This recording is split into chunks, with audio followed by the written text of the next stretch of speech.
नमस्कार, मैं भरत आपका स्वागत करता हूं डीएनवी झारखंड में। आज जानते हैं झारखंड की प्रमुख खबरों के बारे में। इससे पहले आपसे छोटी सी निवेदन है, अगर आप इस चैनल पर नए हैं तो चैनल को सब्सक्राइब कर ले और बेल आइकन को प्रेस कर ले ताकि झारखंड की खबरों की अपडेट आप तक पहुंचता रहे। तो चलिए शुरू करते हैं आज की पहली और बड़ी खबर से। झारखंड विधानसभा में गूंजा 60-40 ना चल तो 1932 की भेलो का नारा। मंत्री आलमगीर आलम ने दिया ये जवाब। आपको बता दें कि राज्य में 2016 से पूर्व की नीति पर नियोजन के मामले में सोमवार को पहली पाली में विपक्ष ने जमकर हो हल्ला किया। भाजपा विधायक वेल में घुसे और सरकार से जवाब मांगा। 60-40 ना चल तो 1932 की भेलो का नारा सदन में गूंजता रहा। भाजपा विधायक सरकार के खिलाफ नारेबाजी करते रहे। विपक्षी विधायकों का कहना था कि सरकार स्थिति स्पष्ट करे। सदन की कार्रवाई शुरू होते ही नीलकंठ सिंह मुंडा ने मामला उठाया। श्री मुंडा ने कहा कि खबर आ रही है कि सरकार ने 2016 से पूर्व की व्यवस्था के अनुरूप नियोजन नीति कैबिनेट से पास की है। इससे पूर्व विधानसभा ने 1932 का विधेयक पास किया था। सरकार सदन में बताए कि 2016 की नीति क्या है, हाईकोर्ट ने क्या कहा है, विधानसभा को बताए। उन्होंने कहा कि सरकार ने जो नियोजन नीति लाई है उसमें बाहरी लोगों को लाने की तैयारी हो रही है। हो हल्ला के बीच सरकार की ओर से पक्ष रखते हुए विधायक आलमगीर आलम ने कहा कि हाईकोर्ट ने नियोजन नीति रद्द की थी। हाईकोर्ट ने आदेश को आलोक में 12 विज्ञापनों को रद्द किया गया है। झामुमो विधायक सुदीप कुमार का कहना था कि सरकार कैबिनेट के माध्यम से नीतियां लाती है, सरकार नियोजन नीति लाई है। सुदेश महतो बताया कि 1932 का मामला एनडीए की सरकार के पास है, उसका क्या हुआ। हो हल्ला के बाद स्पीकर श्री महतो ने सदन की कार्रवाई 2 बार स्थगित की। झारखंड में कल से बारिश, आंधी और वज्रपात। आपको बता दें कि रांची समेत झारखंड के अन्य हिस्सों में 15 मार्च से मौसम में बदलाव होगा। भारतीय मौसम विज्ञान विभाग ने 15 से 17 मार्च तक के लिए येलो अलर्ट जारी किया है। इसके अनुसार 15 मार्च को राज्य के पूर्वी भाग, देवघर, धनबाद, दुमका, गिरिडीह, गोड्डा, जामताड़ा, पाकुड़, साहिबगंज सहित निकटवर्ती मध्य भाग, रांची, बोकारो, गुमला, हजारीबाग, खूंटी और रामगढ़ जिले के कई इलाकों में वज्रपात के साथ साथ मेघगर्जन भी होगा। 16 मार्च को राज्य के अन्य हिस्सों में मेघगर्जन के साथ वज्रपात होने की आशंका जताई गई है। खबरों में आगे बढ़ने से पहले आपसे छोटी सी निवेदन है कि अगर आप इस चैनल पर नए हैं तो चैनल को सब्सक्राइब अवश्य कर ले ताकि झारखंड की हर खबर आप तक पहुंचा सके।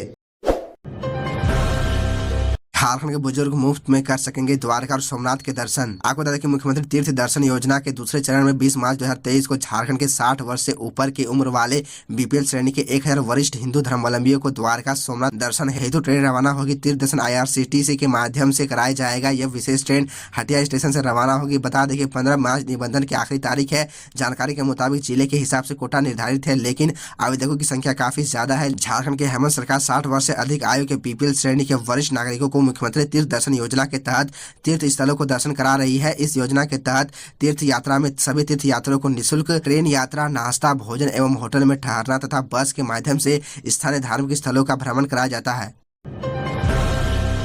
H3N2 वायरस ने बढ़ाई टेंशन। 4 दिनों में 1900 मरीज पहुंचे अस्पताल पर। H3N2 का सैंपल तक नहीं ले रहे। आपको बता दें कि कोविड की तरह H3N2 वायरस तेजी से लोगों को बीमार बना रहा है। इसकी चपेट में आने से होने वाली लक्षण कोविड की तरह है। इससे बचाव के लिए कोविड के अनुरूप व्यवहार के पालन के दिशा निर्देश जारी किए गए हैं, लेकिन धनबाद में इस बीमारी से निपटने की तैयारी नहीं है। अस्पतालों में OPD में सर्दी, खांसी, बुखार के मरीज बढ़े हैं। वहीं सांस लेने में दिक्कत जैसी समस्या लेकर आने वाले मरीजों की संख्या में भी इजाफा हुआ है। संबंधित विभाग के चिकित्सक और जिम्मेवार भी ऐसे मरीजों की संख्या बढ़ने की बात स्वीकारते हैं। इसके बावजूद विडंबना यह है कि इस घातक वायरस को फैलने से रोकने के लिए एहतियातन कदम तक नहीं उठाए जा रहे हैं।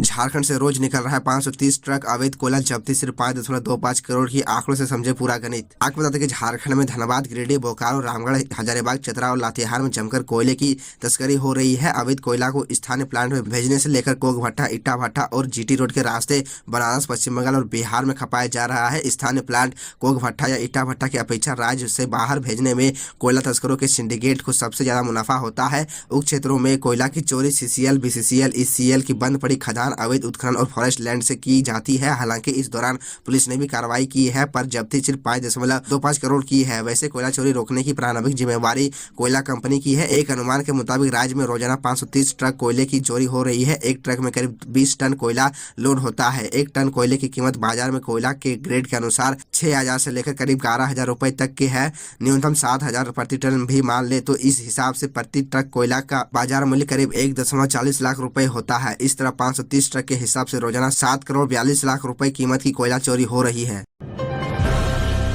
आदिवासी सेंगल अभियान नियोजन नीति के लिए राजभवन के सामने सेंगल का प्रदर्शन आज। आपको बता दें कि करंडी चौक पर सोमवार को आदिवासी सेंगल अभियान ने मुख्यमंत्री हेमंत सोरेन का पुतला जलाया। जुलूस की शक्ल में सेंगल के सदस्य करंडी चौक पहुंचे थे। केंद्र संयोजक बिमो मुर्मू ने बताया, हेमंत सरकार झारखंड नियोजन नीति में संस्कृत, बांग्ला, उड़िया, उर्दू, मगही, भोजपुरी आदि को क्षेत्रीय भाषा में लाकर असली झारखंडी आदिवासी मूलवासियों की नौकरियों को बेचने का काम कर रही है। झारखंड आदिवासी मूलवासियों के लिए बना है। सेंगल की समाधान मूलक मांग है कि सभी नौकरियों को 90% हिस्सा प्रखंडवार कोटा बनाकर अनुपात के आधार पर प्रखंड के आदिवासी मूलवासी आवेदकों से भरा जाए, ताकि बिरसा मुंडा के अबुआ दिसोम रे अबुआ राज का सपना पूरा हो सके। झारखंड नियोजन नीति के लिए सेंगल के राष्ट्रीय अध्यक्ष सालखन मुर्मू के नेतृत्व में 14 मार्च को राजभवन के 1 दिवसीय धरना प्रदर्शन कर राज्यपाल को ज्ञापन सौंपा जाएगा। देवघर के पतरो नदी पर जल्द बनेगा बांध, 8 गांव के रैयतों को मिलेगा मुआवजा। आपको बता दें कि देवघर जिला अंतर्गत पतरो नदी पर बनने वाले बुढ़ही जलाशय योजना के पहले चरण में बांध का काम शुरू होगा। बांध निर्माण में बहुत कम रैयत जमीन का अधिग्रहण करना पड़ेगा। अधिकांश काम नदी के भाग में होना है। इसमें सरकारी जमीन अधिकतर है, इसलिए जल संसाधन विभाग ने बांध निर्माण शुरू करने के लिए तैयारी शुरू कर दी है। बांध के दोनों अंतिम छोर पर जिन 8 गाँवों के रैयतों की जमीन अधिग्रहण की जाएगी, उन्हें मार्च तक मुआवजा राशि भी भुगतान करने की तैयारी है। इन 8 गाँव में पथरिया, ककली, बलथरवारा, राजपुरा, मधुपुर, कसवाड़ी, मदनपुर व बुड़ई है। इन गांवों की जमीन बांध निर्माण में जाएगी। विशेष भू अर्जन विभाग से इन गांवों के रैयतों को अंतिम नोटिस दिया जा चुका है। विशेष भू अर्जन विभाग को मुआवजा राशि का फंड जल संसाधन विभाग से प्राप्त हो चुका है। मार्च अंतिम सप्ताह तक कैंप लगाकर रैयतों को मुआवजा राशि का भुगतान किया जाएगा और अप्रैल से बांध निर्माण कार्य को शुरू करने की तैयारी है। तो यह थी झारखंड की टॉप बड़ी खबरें, और इसी तरह झारखंड की छोटी सी बड़ी खबरों को देखने के लिए आप हमारे चैनल DN न्यूज झारखंड को सब्सक्राइब कर ले और बेल आइकन को प्रेस कर ले, जिससे आपको झारखंड की हर छोटी बड़ी खबरों की अपडेट आप तक पहुंचता रहे। तो आज के लिए इतना ही, हमें दीजिए इजाज़त, फिर मिलते हैं आपसे अगले वीडियो में।